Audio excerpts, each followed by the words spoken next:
Culture, ibig sabihin ng culture, yung kailangan ng ugali ng isang TFC member.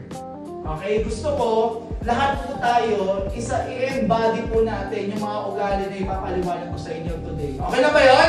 Yes. Kasi syempre, bilang isang mabuting distributor at isang mabuting leader, importante na kung saan ito po dapat yung i-embody po natin. Ito po yung dapat na mina-mindset natin sa sarili natin.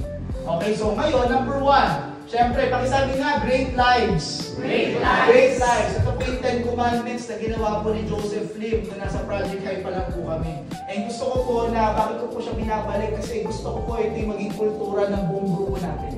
Okay, gusto ko po ganito po tayo mag-isip. Gusto ko po pare-parehas po tayo ng wavelength. Gusto ko pare-parehas tayo ng frequency ba?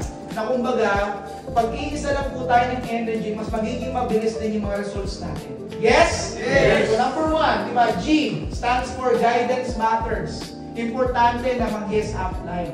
Meron po tayong golden rule sa network marketing. Sabi nga po nila, if your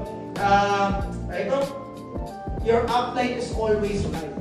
Yun yung rule number 1. At ang rule number 2, alam nyo kung ano? If you think your upline is wrong, go back to rule number 1. So, napaka-importante na kung ano sasabihin ni mentor at ni upline, basta about sa negosyo, kailangan mong sundin. Bakit? Kasi pinagdaanan niya na yung lahat ng mga bagay-bagay na pagdadaanan mo pa lang. Pag sinabi ni upline na ganito gagawin mo, ganito, ganyan, at alam mo, tama ha? Kasi may mga upline na hindi tama. May mga upline na, alam mo yun, di-take advantage ka. Yes. So, ibig sabihin, kailangan tama din yung mga tao na sinasamahan po ninyo. Yes? Yes. So napaka-importante, di ba, yes, apply tayo sa talagang mentor na talagang gusto niya tulungan ka. Yung intention niya talaga, gusto ka niya talagang pakitain. Makikita mo naman yun, pararamdaman mo yung intention niya eh.